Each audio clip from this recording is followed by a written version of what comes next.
Riemann integration video number 17। Welcome all of you. इस video में हम लोग एक नया कंसेप्ट देखेंगे, Riemann integration as limit of a sum. उसके पहले ये थ्योरम हम लोग पढ़ेंगे, इसका प्रूफ पढ़ेंगे। इसी थ्योरम पर बेस्ड होकर के हम Riemann integration as limit of a sum लिखेंगे। इफ एंड ओनली इफ लगा है, इसका मतलब थ्योरम के दो पार्ट्स होंगे।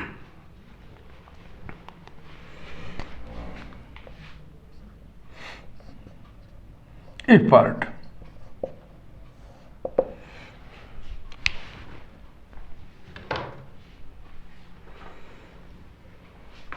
for every epsilon greater than 0 there exists delta greater than 0 such that for all p belonging to PAB such that with norm p less than delta and xi r belongs to IR this is less than epsilon, then we have to prove that f belongs to RAB।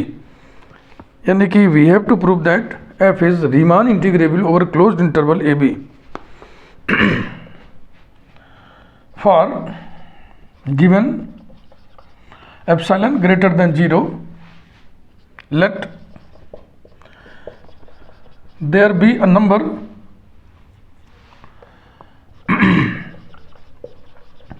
delta greater than 0 such that for all p belonging to PAB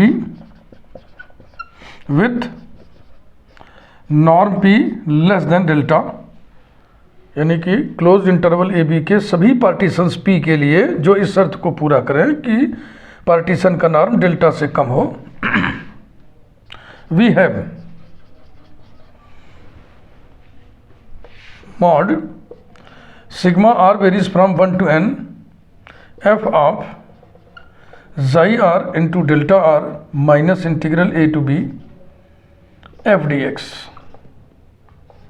is less than epsilon. Then we have to prove that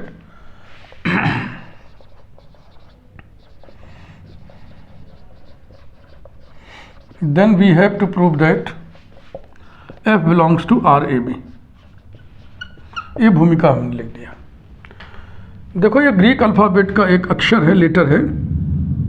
ऐसे करो, फिर ऐसे ऐसे ऐसे are. इसका उच्चारण English के इस शब्द जैसा करना है। तो कुछ लोग इसको एक्साई पढ़ते हैं, कुछ लोग इसको जाई पढ़ते हैं। तो मेरे मुंह से जाई निकल रहा है। आपकी इच्छा, एक्साई पढ़िए, जाई पढ़िए। जाई मतलब ऐसे ऐसे ऐसे, ये जाई है। और हमने लिखा जाई suffix are.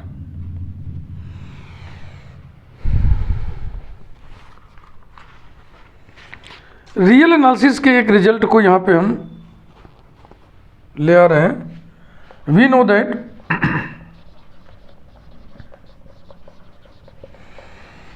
Mod u minus mod v less than और equal to mod u minus v for all u comma v belonging to capital R. अब देखो, इस आर को इस आर से कनेक्ट मत कर देना, इसलिए हम क्या कर रहे हैं, इसको ही चेंज कर दे रहे हैं। ये ऐसे double r, real r, this is set of all real numbers. U की जगह पर ये क्वांटिटी और वी की जगह पर ये क्वांटिटी रखा जाए। यू की जगह पर ये और वी की जगह पर ये।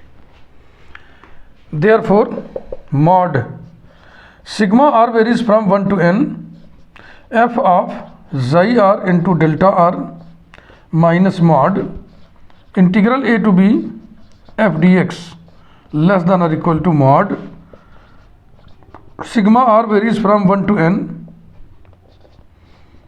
F of xi r into delta r minus integral a to b f dx। Clear? देख लीजिए, हम बोर्ड के सामने से बार बार हट जाते हैं सिर्फ इसलिए कि आप इसको देख लें।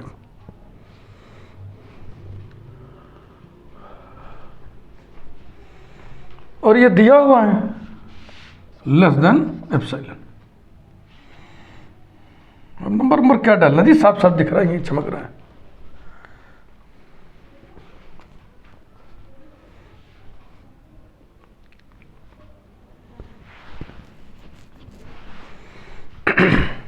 इसको हम इधर ले आएंगे।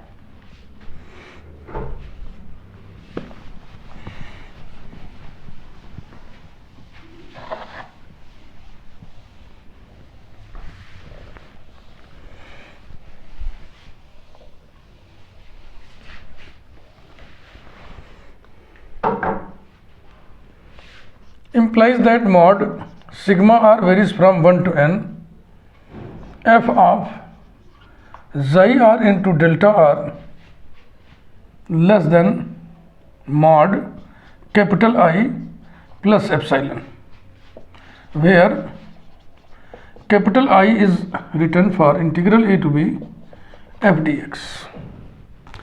इसकी नंबरिंग कर लेते हैं इस रिजल्ट की।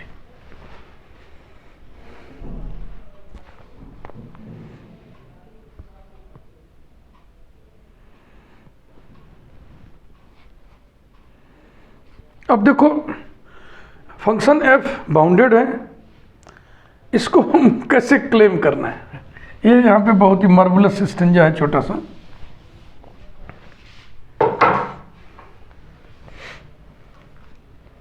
From 1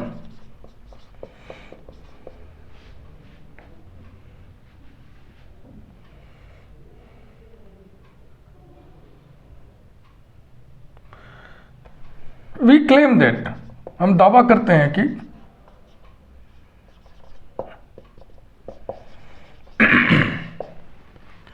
f is bounded in closed interval a b, full stop. अब इस दावा के समर्थन में फिर लॉजिक क्या देते हैं, फिर इसका उल्टा मान लेते हैं कि माना ऐसा नहीं है तो क्या होगा। तो इसको लिखने का सऊर देखो, ये for if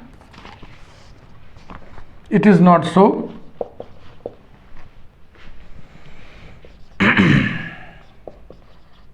then f is unbounded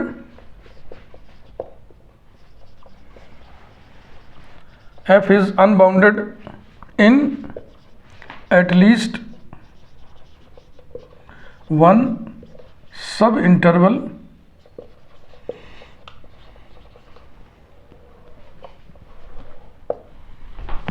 से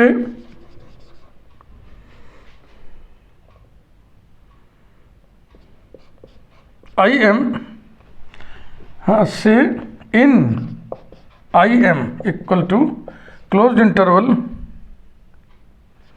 x m minus 1 x m. Therefore देखो आपने ये कहा कि फ्रॉम 1 मत लिखो, अभी बस सीधा सीधा क्लेम करो। We claim that f is bounded in closed interval a b, क्योंकि अगर f closed interval a b में अनबाउंडेड है तो इसका मतलब ये हुआ क्लोज्ड इंटरवल ए बी के जितने सब इंटरवल्स हैं किसी न किसी सब इंटरवल में तो वो अनबाउंडेड हुआ ही होगा। माना वो सब इंटरवल ये है जिसमें फंक्शन अनबाउंडेड हो गया। Therefore, there exists xi m belonging to I m such that f of xi m is infinite। किसी पॉइंट पर functional value tends to infinity हो गया तो बाउंडेडनेस खत्म हो गया, अनबाउंडेडनेस आ गया। एंड कॉन्सिक्वेंटली, और परिणामतः, अब हम इस रिजल्ट की बात करेंगे, and consequently mod sigma are varies from 1 to n f of xi r into delta r, ये बड़ा हो जाएगा मॉड आई प्लस एप्सिलॉन से। एक पॉइंट पर फंक्शनल वैल्यू इन्फिनिटी आ चुकी है ना, तो जब सभी पॉइंट पर फंक्शनल वैल्यू निकाल के लेंथ ऑफ इंटरवल से गुणा करके इस तरीके से आप जोड़ोगे तो एक टर्म के कारण ये सारा सम इन्फिनिटी को टेंड कर जाएगा और फिर वो मॉड आई प्लस एप्सिलॉन से बड़ा हो जाएगा। कंट्राडिक्शन टू 1, जो कि विरोधाभास है इस परिणाम का, अ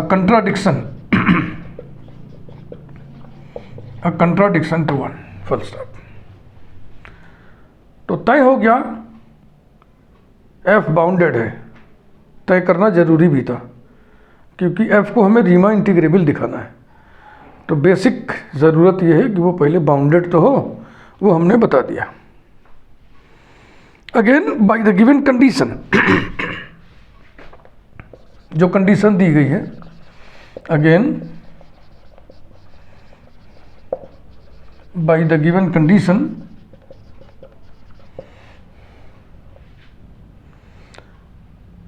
mod sigma r varies from 1 to n f of xi r into delta r minus capital I is less than epsilon दिया है ना, उसको हम एप्सिलॉन बाई 2 लिख दे रहे हैं।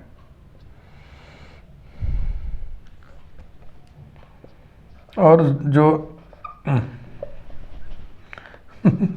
xi r वो आई आर का एलिमेंट,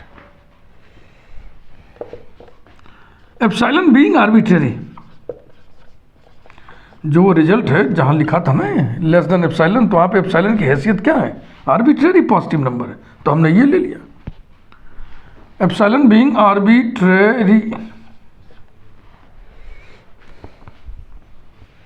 इंप्लाइज दैट, देखो मान लो लिखा है mod x minus A is less then, क्या लिखना है, डेल्टा, मान लो ऐसा लिखा है, चलो एप्सिलॉन लिखना है। तो इसका मतलब क्या हुआ, a minus epsilon, a plus epsilon के बीच में x होगा, यही इसका मतलब होता है।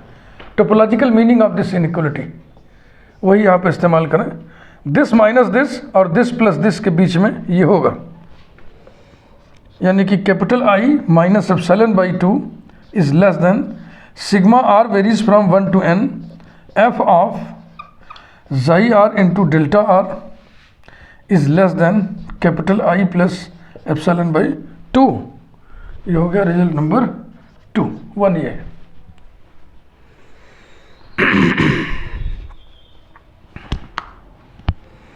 ये काफ़ी बड़ा प्रूफ है इसका, इस हिस्से का प्रूफ काफ़ी बड़ा है। तो अब हम पूरा बोर्ड मिटाएंगे, लेकिन ये रिजल्ट नंबर 1, रिजल्ट नंबर 2 हम नहीं मिटाएंगे क्योंकि हमें इसकी ज़रूरत पड़ेगी, तो हम कहाँ खोजने जाएंगे।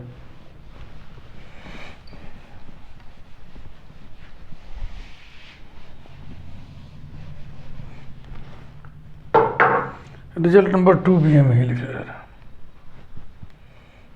जगह हमारे पास है, ऊपर लिख दे रहा है, capital I minus epsilon by 2 is less than sigma r varies from 1 to n f of xi r delta r less then capital I plus epsilon by 2, number 2।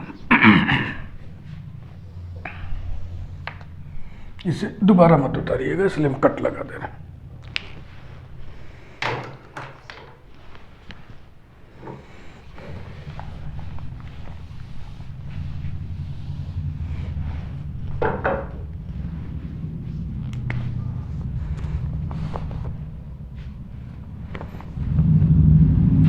Since capital MR and small mr are the supremum and infimum of F in IR, therefore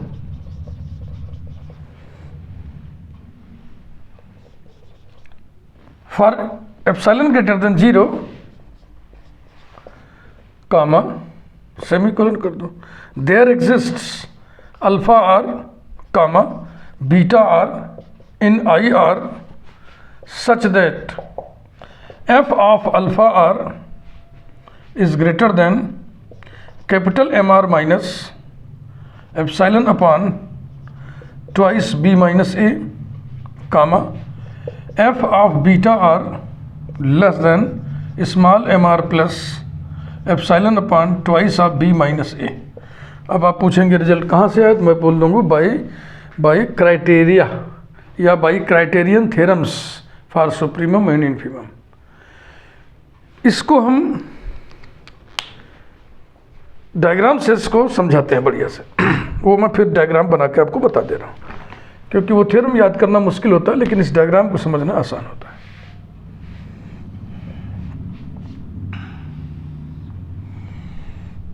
capital M are supremum है F का I R में, तो I are में जितने भी points होंगे हर point पर F की वैल्यू निकलेगी। उन सभी फंक्शनल वैल्यूज़ को हमने रियल नंबर लाइन पे प्लॉट कर दिया है। तो सुप्रीमम कहाँ पे स्थित होगा? यहाँ पे। अब इसके उधर तो जाना ही नहीं है, इसके इधर आइए। कोई एप्सिलॉन ग्रेटर देन 0 नंबर दिया हुआ है तो m माइनस एप्सिलॉन करेंगे तो इधर खिसकेंगे।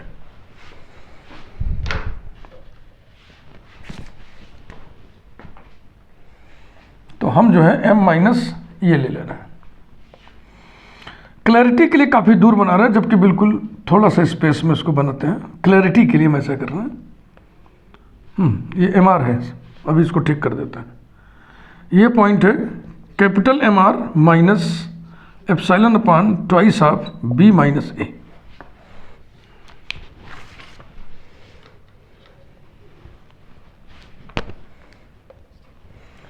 और इन्फिमम किधर होगा? बिल्कुल बाईं तरफ। ये है स्मॉल एम आर, इसमें इसको जोड़ रहे हैं तो दाहिने आ जाएंगे। Small M R plus epsilon upon twice of B minus A. बस अब इसी को आप तर्कों से समझ लीजिए। अगर ये वाकई सुप्रीमम बने रहना चाहता है तो इस गैप में सेट का कम से कम एक पॉइंट जरूर होना चाहिए।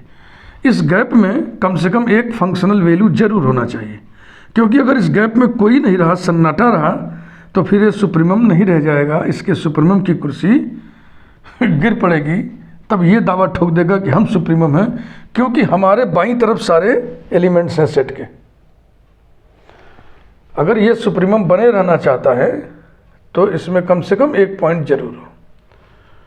तो वो एक पॉइंट हमने डाल दिया है एफ ऑफ अल्फा आर।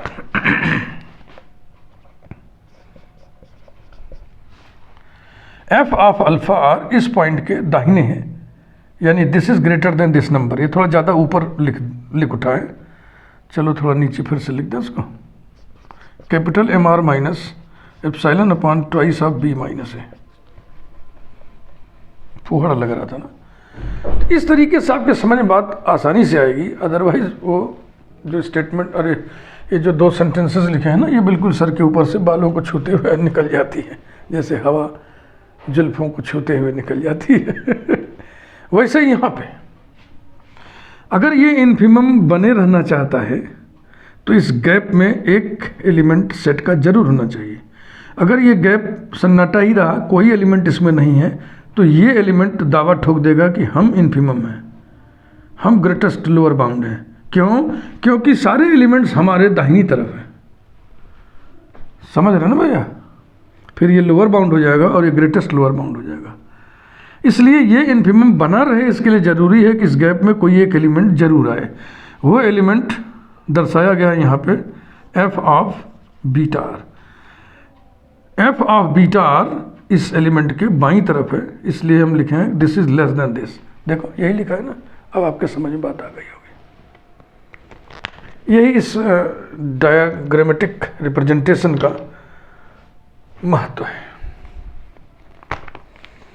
अब हम क्या करें, डेल्टा आर से मल्टीप्लाई करके सिग्मा ले लें। ये जो रिजल्ट लिखा हुआ है implies that sigma r varies from 1 to n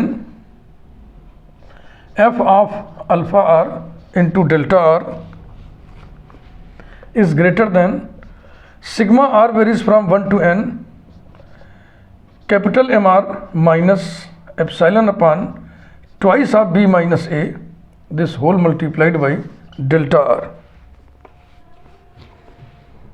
equals to sigma r varies from 1 to n capital M r delta r minus constant epsilon upon twice B minus A, sigma से बाहर ले लिए, और sigma are varies from 1 to n delta are.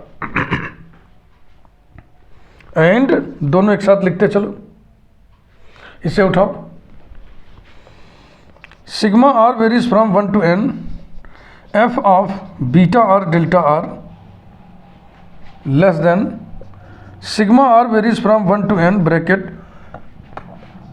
Small M R plus epsilon upon twice B minus A into delta are equals to sigma are varies from 1 to n small M r delta r plus constant epsilon upon twice B minus a invariant है ना with respect to this sigma are varies from 1 to n delta r. ऐसे लिख लिए, देख लो ध्यान से।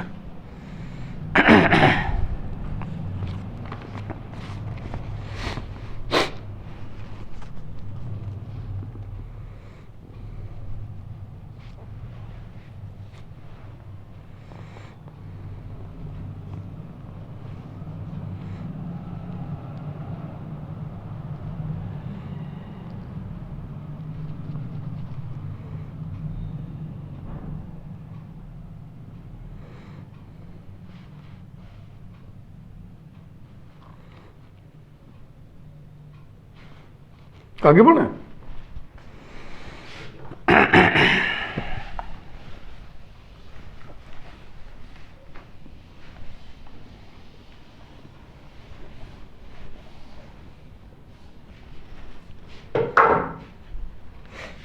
implies that sigma r varies from 1 to n f of alpha r into delta r greater than, इसे पहचानिए, अपर सम है यूपीएफ माइनस एप्सिलॉन अपॉन 2। देखो इस सम की वैल्यू आएगी बी माइनस ए, तो इस बी माइनस ए से वो कट जाएगा यहाँ भी। एंड अब आइए इसमें sigma are varies from 1 to n F of beta R into delta are is less than, ये लोअर सम है, L P F plus epsilon by 2। यहाँ लिखिए since sigma are varies from 1 to n delta are is equal to B minus ए। अब हम ये कहेंगे कि जो रिजल्ट नंबर 2 है वो यहाँ पर ये भी लिख दो, xi r belongs to I r का पॉइंट है, तो अल्फा आर भी तो आई आर का पॉइंट है, बीटा आर भी तो आई आर का पॉइंट है। इसलिए जाई आर की जगह पे जब हम अल्फा आर लेंगे तब भी रिजल्ट 2 सही होगा, रिजल्ट 2 ट्रू होगा। जाई आर की जगह जब हम बीटा आर लेंगे तब भी रिजल्ट 2 ट्रू होगा।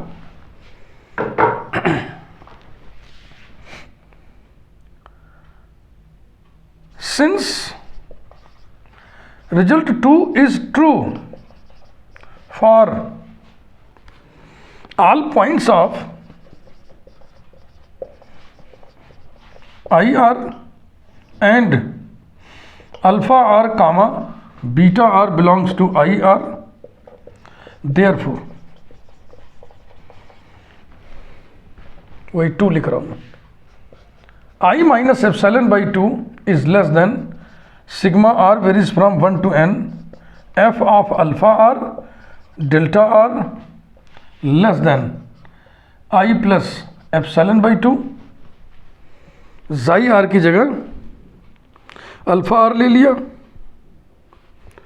इसी प्रकार से and I minus epsilon by 2 is less than sigma r varies from 1 to n f of beta r delta r less than I plus epsilon by 2।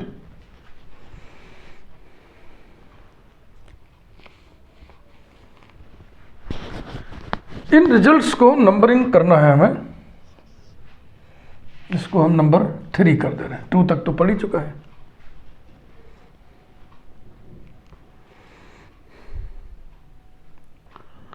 और अभी अभी जो 2 रिजल्ट्स आए हैं इनको सामूहिक रूप से नंबर 4 डाल दीजिए। 10 by 3 and 4, 10 by 3 and 4 connect करना है।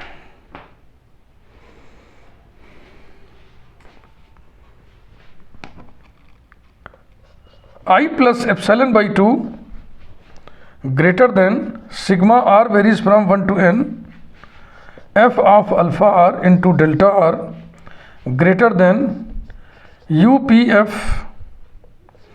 Minus epsilon by 2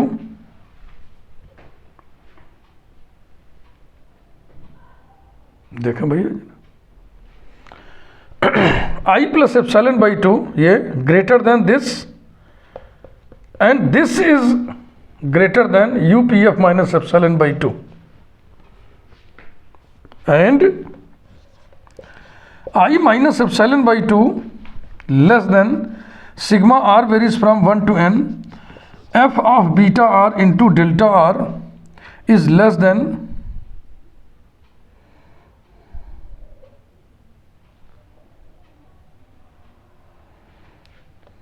LPF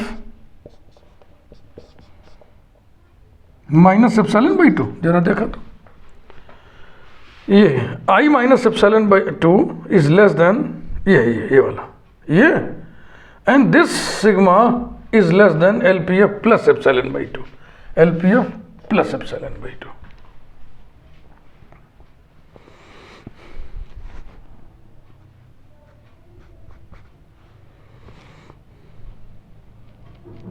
okay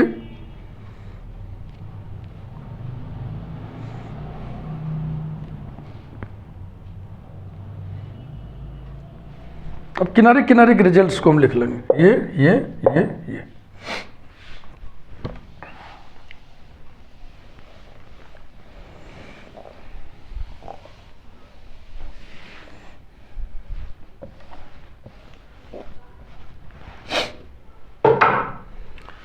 implies that I plus epsilon by 2 is greater than UPF minus epsilon by 2 implies that epsilon by 2 को इधर कर लिए I plus epsilon is greater than UPF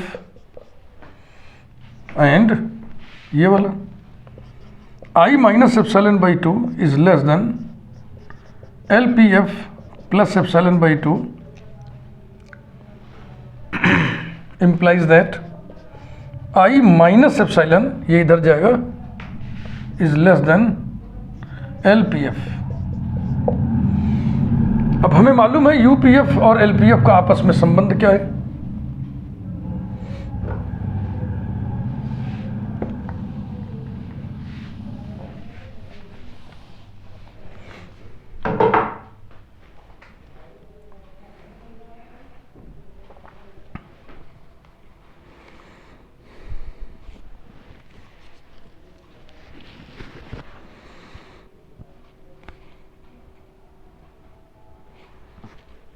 फिर देखो अब इनकी नंबरिंग छोड़ो, बस से लिख रहा है we know that by definition, we know that comma by definition. ये मैं जरूर लिख दे रहा हूं, नहीं पढ़ते समय आप सोचोगे कैसे ये हो रहा है, तो डेफिनेशन फट से देख लेना। डेफिनेशन LPF लेस देन और equal to lower integral a to b f dx and upper integral a to b f dx less than or equal to UPF for all p belonging to PAB by definition। चलो एक समझा दे रहा है। Upper integral क्या होता है? अपर sums के set का इन्फीमम होता है। अपर सम्स के सेट का इन्फीमम होता है। इन्फीमम है तो लोअर बाउंड होगा ही करेगा, लोअर बाउंड है तो सारे एलिमेंट से ऐसा होगा लेस देन और इक्वल टू ईच एलिमेंट, ये ऐसे ही है। अब कनेक्ट किया जाए।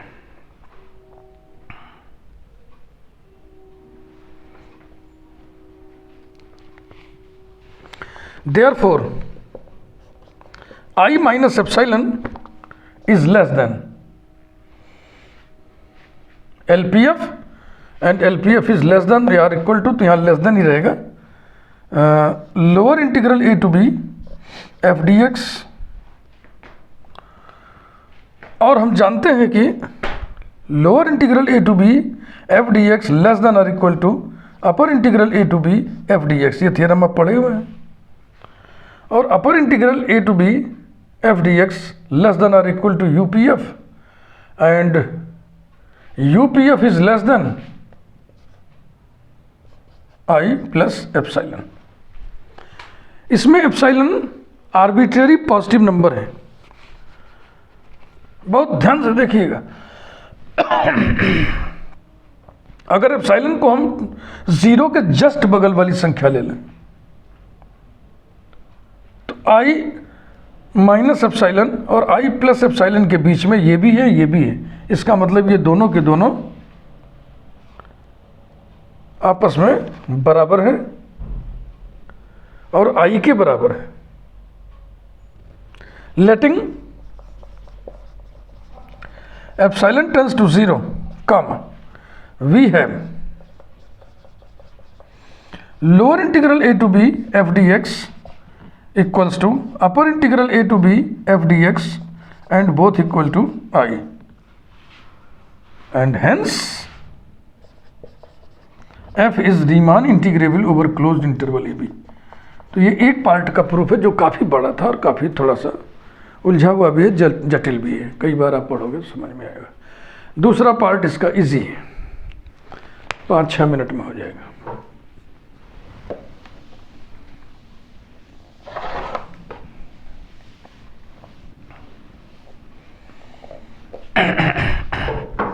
कन्वर्स पार्ट,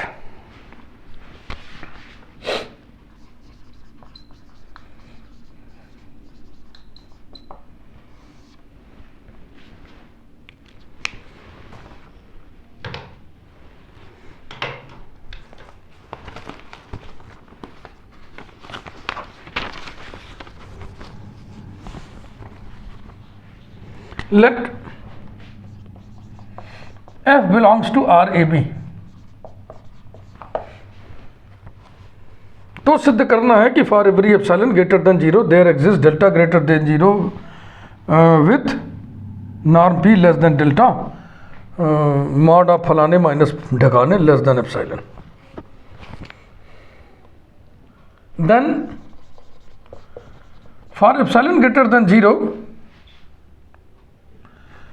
ऐसे लिख लेते हैं, फिर लिखिए let epsilon greater than 0 be given. हाँ, थोड़ा लैंग्वेज को सिकोड़ रहा है।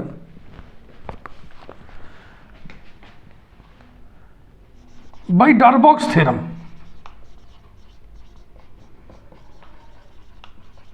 By Darboux theorem. अब डार्बॉक्स थ्योरम आपको याद होना चाहिए, नहीं याद होगा तो फिर यहाँ दिक्कत हो जाएगी। There exists delta greater than 0 with norm p less than delta such that UPF is less than upper integral a to b f dx plus epsilon, and LPF is greater than lower integral a to b f dx minus epsilon for all p belonging to PAB। for all p लिखने से for all p ना समझिएगा, condition लगे जाएगी उन सभी partitions के लिए जिसका नॉर्म डेल्टा से कम हो। implies that UPF is less than upper integral a to b को हम इंटीग्रल a to b लिखने जा रहे हैं, lower integral a to b को हम इंटीग्रल a to b लिखने जा रहे हैं, क्योंकि दिया हुआ है कि f is Riemann integrable. Integral a to b f dx plus epsilon and LPF greater than integral a to b f dx minus epsilon. Logic जरूर लिखिए, since f belongs to RAB means f is Riemann integrable over closed interval AB। इसकी numbering कर दें। अब इसकी numbering हम वहाँ भूल चुके हैं, उस पार्ट में कहाँ तक हुआ है, तो इसको मैं R1 कर दे रहा हूँ। जब भूलता हूँ तो मैं ये करने लगता हूँ। Clearly small mr less than और equal to f of xi r less than और इक्वल टू कैपिटल mr। देखो capital mr small mr function f के क्रमशः सुप्रीमम और इन्फीमम है आई आर में, यानी आई आर के हर एक्स के लिए जो फंक्शनल वैल्यू निकलेगी वो इसके बीच में होगी। तो जाई आर नंबर कहाँ का है? Xi r belongs to I r. implies that sigma r varies from 1 to n small mr into delta r less than or equal to sigma r varies from 1 to n f of xi r into delta r less than or equal to sigma r varies from 1 to n capital mr into delta r implies that LPF less than or equal to sigma r varies from 1 to n f of xi r into delta r less than or equal to UPF। Result number R2 मैं हट गया, अब ध्यान से देख लो। 1 और 2 को connect कर देना है बस 3-4 मिनट और।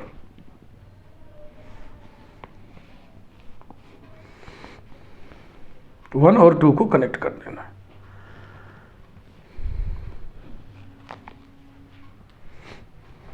ये देखो हम लिखेंगे this is less than LPF और less than this less than UPF और फिर लिखेंगे दिस लेस देन दिस। ओए मिटा दिए क्या? नहीं, अपना काम तो R1 से है।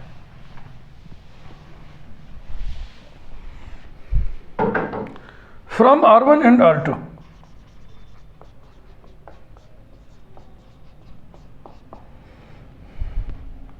शुरू करिए, यहाँ पकड़िए।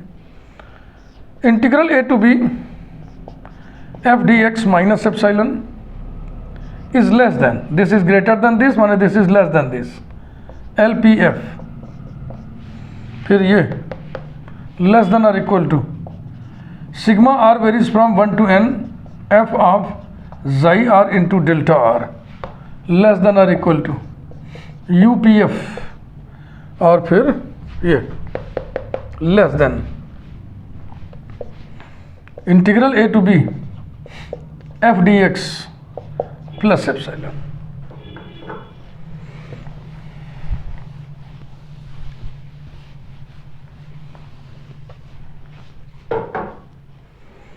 implies that, अब हम इसको लिखेंगे, इसको लिखेंगे, उधर वाला लिखेंगे। Integral A to B F D x minus epsilon is less than sigma are varies from 1 to n F of xi r into delta are less than integral A to B F D x plus epsilon.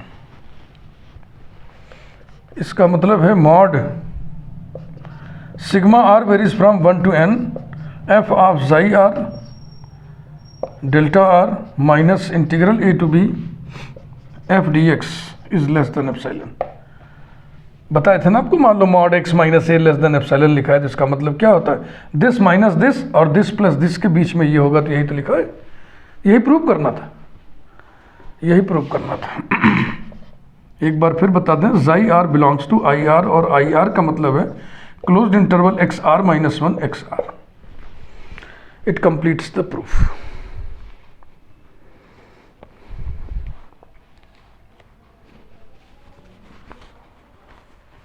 Note, mod sigma r varies from 1 to n f of xi r into delta r minus integral a to b f dx is less than epsilon। इसमें epsilon arbitrary है और ये बात सत्य है for all p belonging to p a b with norm p less than delta. हम इसको और फिर से लिखना चाहते हैं, इस सेंटेंस से हमारा मन जुड़ा नहीं रहा, इसको मैं से लिख रहा हूं। Thus for every epsilon greater than 0 there exists delta greater than 0 with norm p less than delta such that mod sigma r varies from 1 to n f of xi r into delta r minus integral a to b f dx is less than epsilon.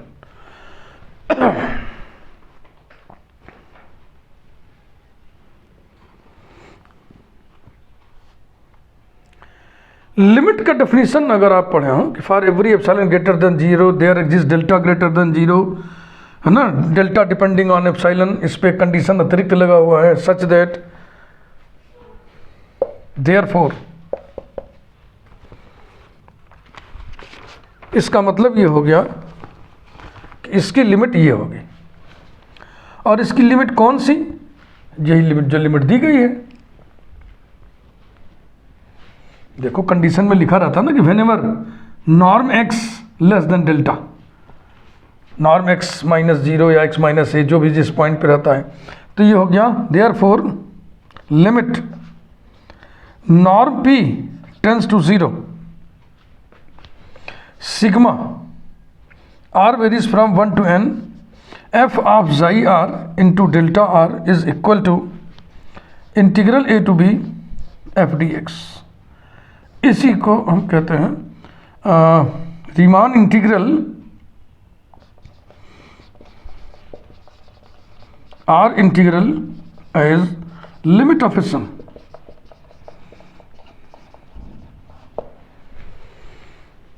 Integral की परिभाषा limit of a सम के रूप में Riemann integration में यूं दी जाती है। Video को लाइक करिए, थैंक यू। काफ़ी बड़ा वीडियो हो गया, चलिए कोई बात नहीं। रीमान इंटीग्रेशन में अभी ऐसे और वीडियो मिलेंगे जो 40 मिनट और उससे ज़्यादा के होंगे। Thank you.